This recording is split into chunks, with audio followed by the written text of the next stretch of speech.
오늘 골로새 4장 2절로 6절 말씀 가지고 사명을 알고 살아가십니까? 이런 제목으로 함께 은혜를 나누겠습니다. 미국에 오프라 윈프리라고 하는 흑인 여성이 있습니다.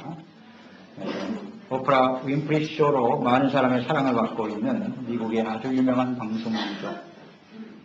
타임지는 오프라 윈프리를 미국을 움직이는 가장 영향력 있는 인물 100명 중에 1위로 선정하기도 했습니다.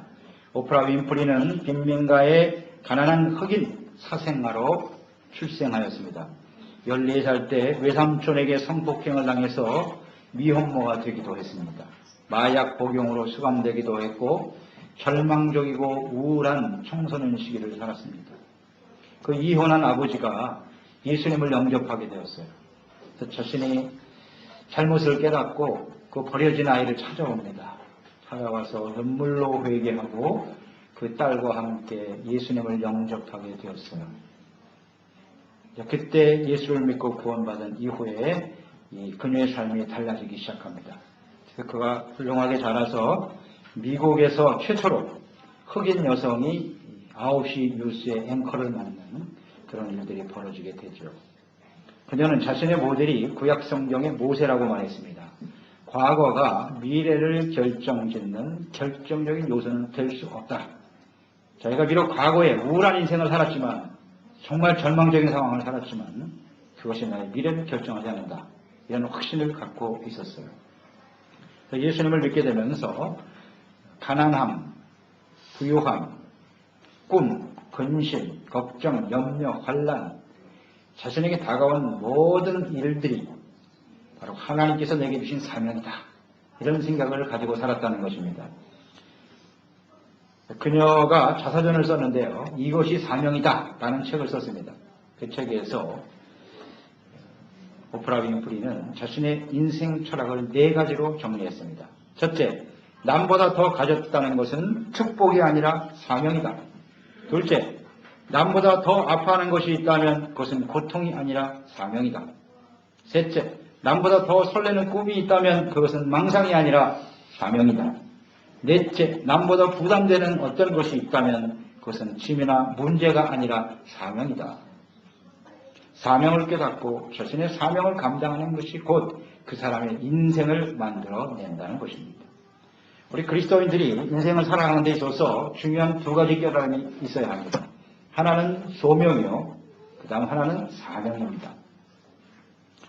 하나님의 부르심을 받아서 구원을 받고 하나님의 자녀가 되었다라고 하는 이 소명의식이 우리는 분명히 해야 됩니다.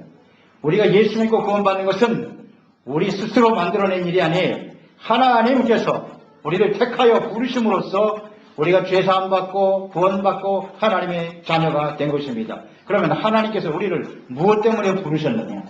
이 소명의식은 자연스럽게 사명의식으로 연결이 되는 거예요. 하나님이 부르셨다면 나에게 어떤 일을 맡기시기 위해서 부르셨느냐? 사명이 무엇입니까? 하나님께서 예수 그리스도를 이 땅에 보내신 그 사명, 그 사명이 곧 오늘날 그리스도 안에서 우리를 부르신 하나님의 사명과 같습니다. 하나님은 이 땅의 모든 사람들이 예수 그리스도로 말미암아 죄사함 받고 구원받게 하시려고 하나님이 다스리시는 하나님의 나라가 이 땅에 세워지도록 하시기 위하여 예수님을 보내셨습니다. 그 예수님입니다. 예수 그리스도로 구원받은 우리들을 또한 이 세상에 보내신 거죠. 오늘 우리를 이 자리에 하나님이 보내신 것입니다. 그래서 우리를 통하여 많은 사람들이 그리스도를 알고 생명과 구원을 얻어 하나님의 다스림을 받는 하나님의 백성들로 살아가게 하는 것, 이것이 바로 우리 그리스도인들에게 주어진 사명인 것입니다. 그러므로 우리는 그리스도인이기 때문에 하나님이 우리에게 주신 사명이 무엇인가를 분명히 알고 살아가야 됩니다. 그리고 그 사명을 어떻게 감당해야 될 것인가를 잘 알고 주어진 일에 충실하는 종들이 되어야 하겠습니다. 자, 그러면 우리에게 주어진 사명 무엇입니까? 첫째, 기도가 사명입니다. 2절 말씀하십니다. 4장 2절에 기도를 계속하고 기도에 감사함으로 깨어 있어라. 기도를 계속하라 그랬습니다. 이 계속하라라고 하는 것은 확고부동하게 변함없이 지속적으로 계속되어지는 겁니다. 그러니까 우리의 삶에 어떤 상황이 벌어져도 중단해서는 안 된다는 거예요. 우리가 부할 때도 있습니다. 모든 것이 잘 돼서 성공할 때도 있고, 때로는 가난하고 힘들고 어려울 때도 있어요. 환난과 시련을 만나서 힘들 때도 있어요. 때로는 우리의 삶에 지쳐 피곤할 때도 있어요. 그 어떤 상황이 우리에게 다가와도 변함없이 쉬지 말고 계속해서 기도하라. 우리에게 주어진 사명이기 때문에 그렇습니다. 우리는 하나님의 뜻을 이루기 위해서 기도해야 합니다. 하나님의 뜻을 이루기 위하여. 하나님의 뜻이 무엇입니까? 하나님의 뜻은 어렵지 않습니다. 우리가 예수 그리스도를 통해서 죄사함 받고 구원받아 하나님의 자녀가 되는 것. 이 땅의 모든 사람들이 구원받는 것이 하나님의 뜻입니다. 구원받은 이후에 우리가 어떻게 하나님의 거룩한 백성답게 살아갈 것이냐. 그래서 천국에 들어가는 것, 그게 하나님의 뜻입니다. 나 개인에게 향하신 하나님의 뜻이. 구원받고 하나님의 자녀답게 살고 그래서 천국에 들어가는 거예요. 그게 하나님의 뜻이에요. 더 나아가서 나만 구원받고 천국 가는 게 아니라 나를 통해서 이제 다른 사람들에게 이 예수 그리스도의 복음이 전파되고 증거되어 그들도 구원받는 것, 이것이 바로 하나님의 뜻입니다. 간단하죠. 이 하나님의 뜻이 이루어지기 위해서 우리는 기도해야 되는 것입니다. 성경 사도행전은 다른 말로 전도행전이라고도 하지요. 예루살렘에서 시작된 복음이 땅 끝까지 전파되는 과정을 기록하고 있습니다. 그 사도행전의 시작은 바로 기도였습니다. 사도행전 1장 14절 여자들과 예수의 어머니 마리아와 예수의 아우들과 더불어 마음을 같이하여 오로지 기도에 힘쓰더라. 기도에 힘썼을 때 마가다락방에서 제자들이 모여서 기도에 힘쓰며 지속적으로 기도하고 있을 때입니다. 그때에 하나님의 성령이 충만함으로 제자들이 복음을 전파하기 시작했고 초대교회의 부흥이 시작되었던 것입니다. 사도행전의 시작은 기도입니다. 예수님께서 공생의 사역의 시작 역시 기도였습니다. 광야에서 40일 동안 금식하면서 기도하셨더라. 예수님의 사역도 기도로 시작됩니다. 그리스도인들에게 있어서 기도는 바로 사명인 것입니다. 하나님의 뜻을 이루기 위해서 우리는 반드시 순종해야 합니다. 기도를 순종해야 합니다. 사명을 인식하고 있는 사람, 기도가 사명이라는 확신을 갖고 있는 사람은 기도를 쉴 수가 없는 것입니다. 기도를 통해서 성령께서 임하시고 역사하심으로써 우리에게 주어진, 우리를 통해서 이루시고자 하는 하나님의 뜻이 성취되는 것입니다. 예수님께서 그 공생애를 기도로 시작하셨고 주신 사명을 이루기 위해서 하나님의 보내신 뜻을 이루기 위해서 끊임없이 기도하시면서 그 사명을 이루어 가셨던 것이지요. 사명과 기도. 우리는 이것을 생각하면 좀 부담이 되고 마음이 무거워지기도 합니다. 그래서 때로는 의무감으로 어쩔 수 없이 기쁨과 감동도 없이 기도하는 경우도 있습니다. 사명감을 가지고 사명을 이루기 위해서 드리는 기도는 쉬지 말고 지속적으로 계속 되어질 수밖에 없는 것이고 그 기도는 부담이 아니라 오히려 감사하는 마음으로 하나님께 기도해야 하는 것입니다. 기도를 감사함으로 드릴 수 있어야 한다는 것. 그게 사명으로서 하는 기도입니다. 사명은 소명을 전제로 합니다. 예수 그리스도를 믿고 우리가 구원받았어요. 나 같은 죄인도 하나님이 만나주시고 예수 믿고 구원받아 하나님의 자녀가 되게 하셨구나. 이 은혜가 너무나 감사해서 가만히 있을 수가 없는 거예요. 주여, 아직도 내 주변에 나의 가족들 중에 우리 주변에 내가 받은 이 하나님의 구원을 알지 못하고 살아갑니다. 그러니 저들을 위해서 기도하지 아니할 수가 없는 거예요. 하나님이여 저들의 영혼을 구원하여 주시옵소서. 하나님께 간절한 마음으로 기도를 드리게 되지요. 한 영혼이 구원받아 자녀가 되는 일 쉽지 않습니다. 쉽지 않아요. 어떤 사람은 1년, 아니 5년, 또 어떤 사람은 10년, 20년, 30년, 평생을 기도해야 될 사람도 있어요. 그렇게 오랫동안 기도하는데도 돌아오질 않아. 왜 그렇게 오랫동안 계속해서 기도하게 하시는 걸까요? 그 사람이 구원을 받기 위해서 기도하는 일은 그 사람을 사랑하는 일입니다. 마음속에 품고 사랑하는 거예요. 어린아이가 잉태되면 10개월을 어머니 뱃속에 있어야 돼요. 금방 나오게 하셨으면 좋을 텐데 왜 10개월 동안 잉태하게 하셨을까? 그것은 그 아이를, 그 부모가 아이를 사랑하는 마음 갖게 하시기 위함이에요. 그 아이를 사랑하는 마음으로 품고 있다가 고통 가운데 분만하면 나오면 얼마나 기쁨이 큰지, 그리고 그 아이로 인해서 얼마나 감사하게 되는지, 이것이 바로 우리가 하나님의 사명을 본 것, 그 영혼들을 회복시키고 하나님의 나라와 뜻이 이루어지기를 위해서 끊임없이 기도하며 간구할 때, 감사하는 마음으로 간구할 때 하나님께서 그 일을 이루어 주실 것을 확신하게 되는 거예요. 하나님이 이루실 것을 믿고 감사하고, 나를 구원하신 것처럼 하나님이 그 영혼들도 구원해 주실 것이다. 이런 기대와 소망을 가지고 기도하기 때문에 우리는 감사로 기도를 드리게 되는 것입니다. 골로새 4장 3절로 4절. 또한 우리를 위하여 기도하라 그랬습니다. 하나님이 전도할 문을 우리에게 열어주사 그리스도의 비밀을 말하게 하시기를 구하라. 내가 이 일 때문에 매임을 당하였노라. 그리하면 내가 마땅히 할 말로서 이 비밀을 나타내리라. 기도가 사명이라고 했습니다. 무엇을 위해서 기도해야 합니까? 복음 전파를 위해서 헌신하는, 하나님의 말씀을 전파하고 증거하는 종들을 위해서 기도하라. 이것이 사명이라고 말씀하고 있네요. 사도 바울은 유럽과 아시아의 복음을 증거한 위대한 전도자죠. 로마의 복음을 전하기 위해서 그는 스스로 죄인이 되었습니다. 죄인이 되어 지금 로마의 감옥에 갇혀 있습니다. 로마의 감옥에서 골로새 성도들에게 쓴 편지가 골로새서입니다. 비록 죄수로 감옥에 갇혀 있지만 그는 어떤 상황이 다가와도 이것은 하나님이 내게 복음을 증거하라고 하는 사명이다, 이런 확신을 갖고 있었던 것입니다. 그래서 골로새 성도들에게 내가 지금 매임이 되어 죄수로 감옥에 있지만 이건 부끄러운 일이 아니요, 이곳에서 비록 감옥 속에 있지만 이곳에서 예수 그리스도의 복음이 능력 있게 전파될 수 있도록 나를 위하여 기도해 주시오. 중보 기도를 요청하고 있는 것입니다.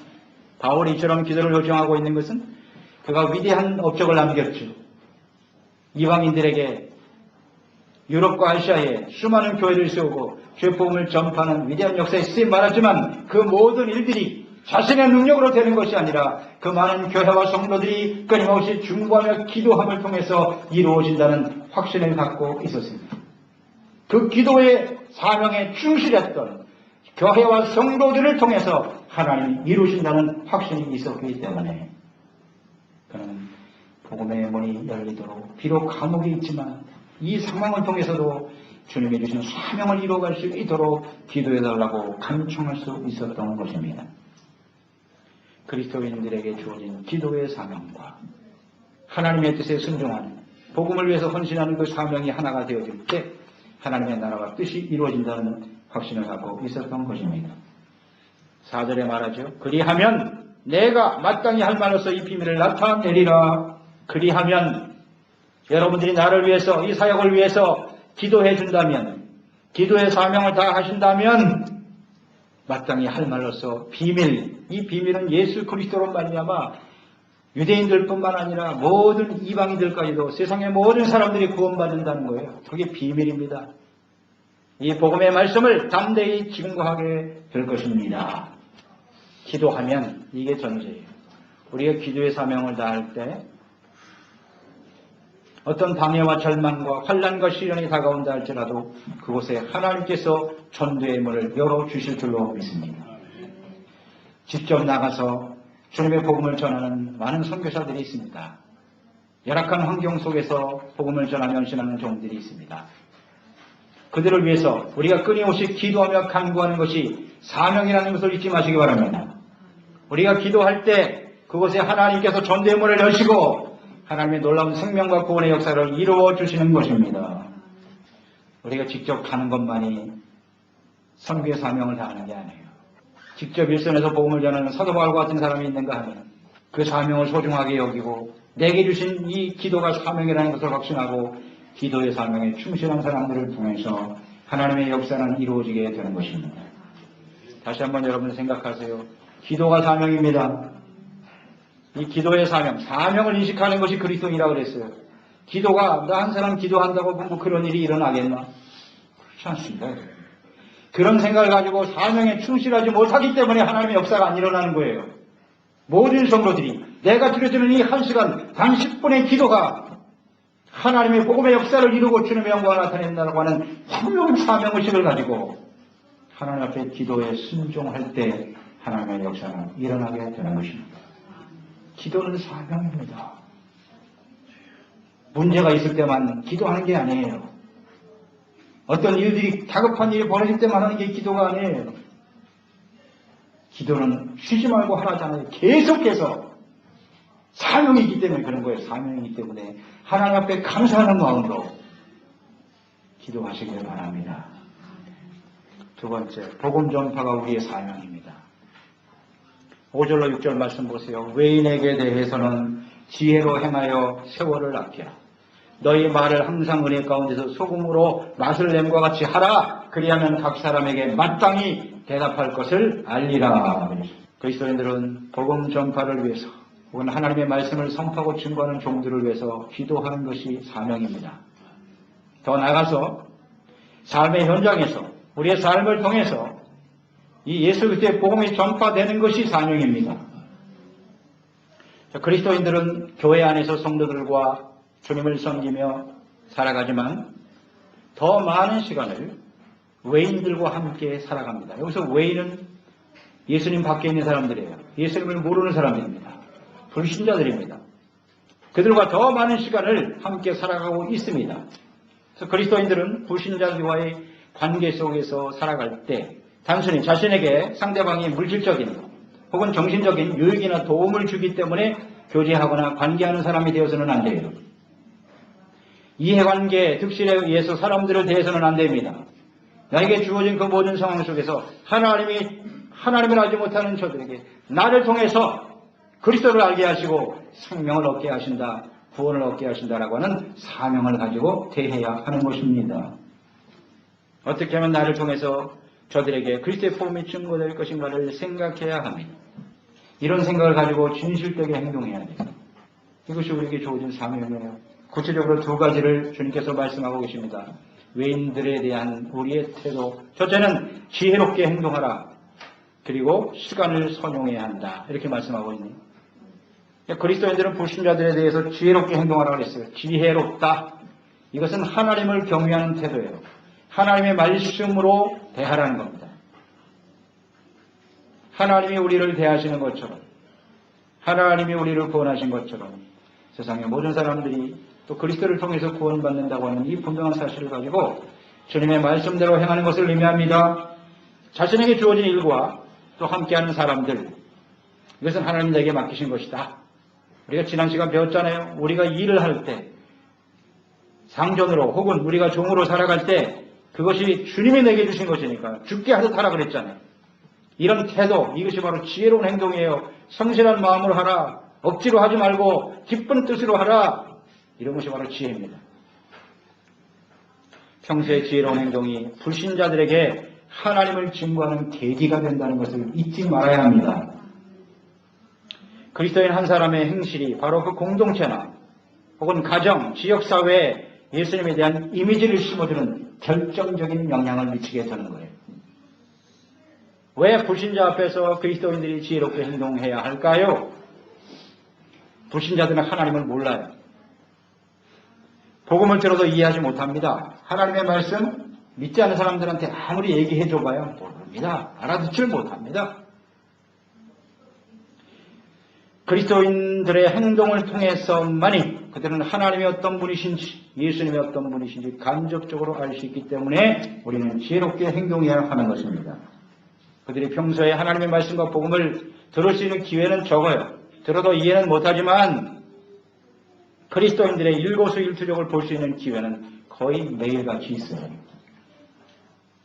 우리가 불신자들을 가끔 교회에 초청하죠. 믿지 않는 사람들이 교회에 나올 수 있는 것 무슨 행사가 있을 때 한두 번 정도? 그때 나와서 하나님의 말씀을 듣고 변화될 수 있을까? 우리는 그것도 해야 합니다. 그것도 해야죠. 충동은 전도주의 같은 거 하잖아요. 그러나 그보다 더 중요한 것이 뭐냐? 우리의 삶의 현장에서 그들과 함께 살아가는 그 시간이 이 전도의 사명을 다하는 것이라는 것을 잊지 말아야 해요. 이게 더 훨씬 중요합니다. 우리 그리스도인들의 행동이야말로 그들이 가장 쉽게 보고 읽을 수 있도록 번역되어지는 복음의 말씀인 것입니다. 우리의 행동이 성경이에요. 그들에게는요. 세월을 아끼라고 말씀합니다. 이 아끼라고 하는 뜻은 시간을 잘 활용하라는 뜻이에요. 다른 말로 하면 기회를 선용하라는 뜻이에요. 불신자들과 함께 살아가는 시간들을 그냥 의미 없이 흘려보내지 말고 하나님의 말씀대로 지혜롭게 행동함으로써 그들을 주님께로 인도할 수 있는 기회다. 지금 그들과 함께 만나 대화하고 생활하는 이때가 바로 복음을 전할 수 있는 기회라고 생각하라는 거예요. 굉장히 중요한 말씀이에요. 매일 가게에서 만나는 사람들 앞에서, 매일 직장에서 대하는 동료들 앞에서, 매일 식탁을 대하고 함께하는 예수 믿지 않는 가족들 가운데서 일상생활 속에서 이 시간이 바로 이때가 저들에게 복음을 전할 수 있는 기회라고 생각하고 매사에 지혜롭게 행동하라는 것입니다. 그것이 우리의 사명이란 말이죠. 사명. 이것을 우리 명심해야 돼요. 기회를 놓치지 말고 주어진 삶의 자리에서 지혜롭게 행동해야 합니다. 두 번째는 은혜로운 언어 생활이죠. 은혜로운 언어 생활이 되도록 해야 합니다. 이것이 우리가 따라야 할 사명이라는 것을 인식해야 돼요. 너희의 말을 항상 은혜 가운데서 소금으로 고르게 함과 같이 하라 그랬어요. 이 말은 그리스도인들의 그 평소, 즉 입에서 일상생활 속에 나오는 그런 모든 말들이 은혜로운 말이 되게 하라는 거예요. 그런 말을 해야 돼. 그래야 사람들에게 예수 그리스도를 전하고 알릴 수가 있다는 거죠. 소금이라고 하는 것은 맛을 내는 거잖아요. 부패를 막아내는 역할, 이것이 소금이죠. 그러니까 그리스도인들이 평소에 언어 생활이 이렇게 사람들에게 좀 맛을 내고 더럽고 부패한 말 해서는 안 되죠. 전혀 유익이 안 되는, 남을 험담하거나 비방하는 말 이런 걸 해서는 안 돼요. 그리스도인다운 거룩하고 의로운 말을 하라는 겁니다. 사람들에게 기쁨을 주고 소망을 주고 위로가 되고 격려가 되고 이런 은혜로운 언어 생활이 되도록 해야 한다. 이것이 바로 우리의 전도의 사명을 다하는 구체적인 실천이라는 겁니다. 이런 언어 생활을 훈련할 수 있는 곳이 어딜까요? 가정입니다. 가정. 그리고 교회입니다. 남의 눈치 보지 않고 가장 편하게 말할 수 있는 곳이 어디예요? 가정입니다. 밖에서 생활할 때는 남의 눈치도 봐야 돼요. 함부로 말할 수 없죠. 그러나 가정에서는 쉽게 그냥 아무런 말이나 다 할 수 있어요. 가정에서 부부간에, 부모 자녀간에 나누는 언어가 은혜로운 말, 하나님을 경외하는 지혜로운 말이 되도록 해야 합니다. 거기서 훈련이 되어야 하는 거예요. 그리고 교회 안에서 성도들 간의 대화에도 이런 은혜로운 언어 생활이 되도록 해야 하는 것입니다. 그리스도인으로서 가정생활 혹은 교회에서 언어 생활이 은혜로운 맛이 나지 못한다면 그러한 입을 가지고 세상에 나가서 은혜로운 말을 할 수 있을까요? 그런 척 할 수는 있겠죠. 가장할 수는 있겠으나 그건 지속적이지 못하죠. 평소에 우리는 가정과 교회 생활 속에서 은혜로운 말을 잘 실천하고 훈련하는 사람들이 되어야 하겠습니다. 그래야 다른 사람을 만나도 불신자들을 만나도 은혜로운 말을 하고 또 그들에게 필요한 말이 무엇인가를 알고 전해줄 수가 있을 것입니다. 오늘 우리가 마땅히 대답해야 할 말로 불신자들을 전도하기 위해서 끊임없이 우리의 이 언어 생활을 잘 좀 주의 깊게 훈련하는 사람들이 되어야 하겠습니다. 그러니까 그리스도인들은 평소 대화에서 남편과 아내에게 서로 이렇게 칭찬하고 격려하는 말을 자주 해야 합니다. 그리고 그리스도의 몸된 교회 안에 우리 지체들 간에 서로 험담하고 하지 말고 그들을 오히려 사랑하는 말, 소중하게 생각하는 말을 많이 해야 돼요. 또 우리 교회에 대해서도 언제나 자랑하는 말을 많이 해야 돼요. 뭐 교회가 어떻고 뭐 불평불만을 하는 사람들이 많습니다. 우리 교회와 성도들을 욕하는 것은요. 그 말을 듣고 있는 상대방이 만약에 불신자라면 그 사람을 완전히 하나님을 믿지 못하게 하는 거예요. 그렇지 않습니까? 잘 생각해 보세요. 이런 잘못된 말을 믿지 않는 믿음이 없는 상대방이 계속 얘기를 한다는 얘기는 그 사람이 다시는 예수 믿지 말라는 거예요. 심각한 문제입니다. 여러분. 그래서 언제나 교회를 얘기할 때 우리 성도들을 이야기할 때는 자랑하시고 장점만 얘기해 주시기 바랍니다. 또 하나님의 은혜에 감사하는 말들을 항상 일상화되도록 해야 하는 것입니다. 우리가 생활 속에서 만나는 한 사람에게 불신자 복음을 전할 수 있는 기회는 그 사람에게는 마지막이 될 수도 있어요. 그 사람이 나를 통해서 예수 믿을 수도 있고 나를 통해서 나의 잘못된 언행으로 해서 다시는 예수를 믿지 않을 수도 있다는 거예요. 심각한 일입니다. 우리의 삶의 현장에서 이제 하나님의 자녀답게 은혜로운 언어 생활이 되도록 해야 하겠습니다. 그리스도인들은 주님께로부터 세상의 복음을 전파하기 위해서 보냄을 받은, 즉 사명을 가진 사람들이라는 것을 잊지 말아야 합니다. 하나님께서는 언제나 준비된 사람을 사용하세요. 오늘날 왜 이 복음의 위대한 부흥이 일어나지 않을까요? 초대교회는 엄청난 부흥이 일어났는데요. 이런 부흥이 점점 사라지고 있어요. 그 이유가 무엇일까? 그리스도인들이 사명을 인식하지 못하고 있기 때문이고 또 사명에 대해서 준비되지 못하고 있기 때문입니다. 사명을 인식하지 못해요. 사명이 뭔지를 몰라요.